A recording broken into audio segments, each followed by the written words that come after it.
Hello and welcome back to the Freelancers Tea Break, the short and sweet podcast you can enjoy whilst you're making a cuppa. If you haven't been here before, hello, my name's Emma Cossey. I am a coach and mentor for freelancers, and I've been freelancing since 2009, which feels longer and longer every time I say it. And I am incredibly grateful to be freelancing and to be able to achieve all of that. But if I looked back, I think there are a few things that I would do a little bit differently if I was starting today, because starting in 2009 versus starting in 2025, very different. So here's what I would do differently, knowing what I know now. So the first thing is, and this is the one you're going to hear from most people, is working for free or working for very little money. I think it's almost like a rite of passage, almost, especially the working for very little. I very much encourage people not to work for free, especially if the client benefits from it and you don't. So there are a couple of occasions where it is okay, like if you're working with another freelancer and you both get great great results for your portfolio. That's a bit different. You both benefit from it. When it's just you working for free or for exposure, as some clients will say, or potential future work, those clients are rarely great clients. They are often the more difficult clients who don't really value what you do. So I really, really, really would not recommend working for free or for very little. If you're offering a service, even if you're new, you deserve to be being paid for your time. Second thing, set boundaries early. Boundaries tend to be something that you kind of collect like Pokemon throughout your freelance life, and you realize what works, what doesn't.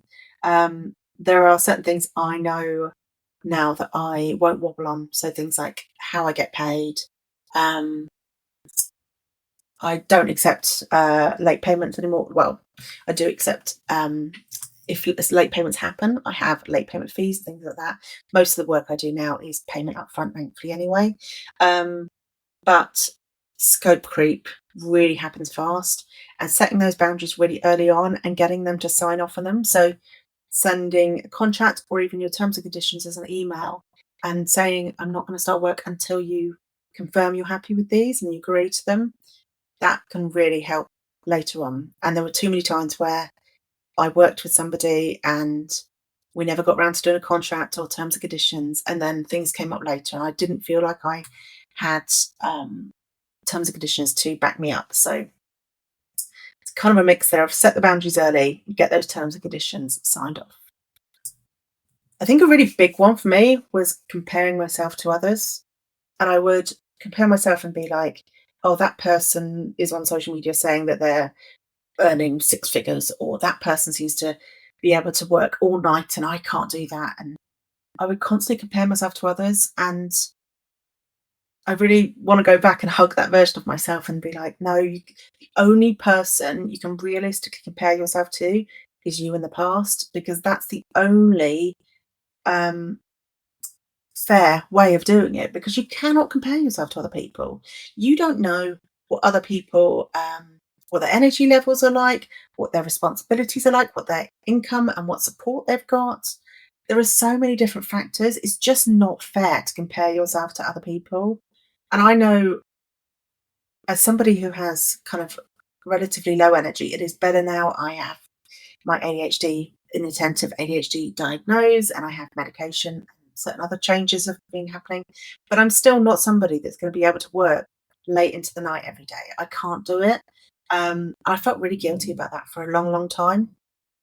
And I'm also not somebody that's going to be, I don't want to have like this huge online presence. I'm quite happy in my lovely little community of people. I love it when it grows a little bit, but I don't want to be famous or anything like that. So comparing yourself to others is it is pointless. So I would like to go back and hug my 2009 version of me and be like, stop worrying about what other people are doing. Stay in your lane. Okay, the biggest one I want to go back and say to 2009 me is, please put away 25% of everything you earn.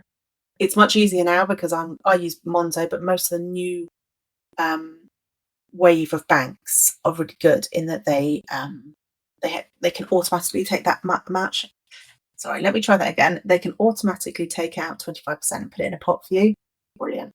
But I didn't save in my first year, and then I had my tax bill, which I think at the time also was my tax bill plus payment on account. And yeah, that was painful.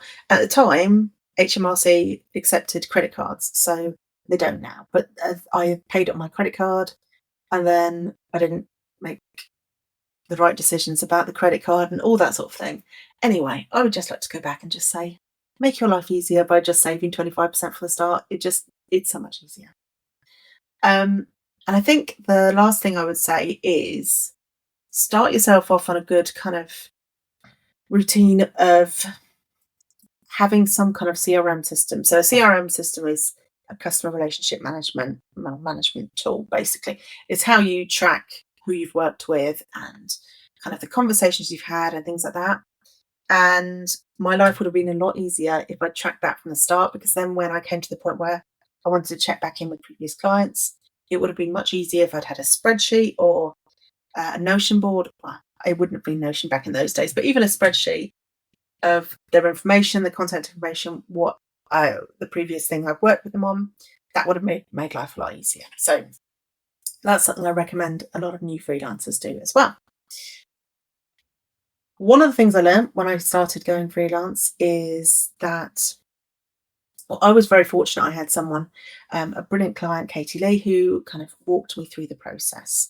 Um, I had no idea what freelancing was before that. Even though I did a business degree, we weren't taught it. It is still a passion of mine to be teaching freelancing to university students because I still think there's a lot of room there for education. And it made me realise that I had that privilege, but there are plenty of people that don't realise that they can go freelance. That is an option for them. And it was all quite overwhelming, the information. And I think a lot of people get very scared by the financial side of it, the taxes, the legal side, and all those sorts of things. So I created 30 Days to Go Freelance, which covers all of those steps in daily bite-sized lessons. Now you can do it whatever pace you want. You can do it over 30 days, or you can do it over 3 months. And it's designed to be done around a job, or in whatever kind of pace you want. But the idea is that it makes going freelance less scary, more. I'm basically going to hold your hand through it. So if you're interested in that, I will pop the link in the notes. It's the very first course I made. It's my favourite course still. I still go back to that. Also, it comes with a podcast feed. So if you would rather listen to the course, you can do that. And I like making most of my courses as accessible as possible like that. So I hope that you found that useful. I would love to know what you would go back and tell previous you as a freelancer if you have been freelance for a long time, or if you have any questions, do leave them. You can on Spotify, you can leave them as comments. Otherwise, come find me on social media, or come join my Facebook group or my free Discord group. Both of those are free, actually, where you can ask any questions. There are no questions that are too simple, so do feel free to come and ask them.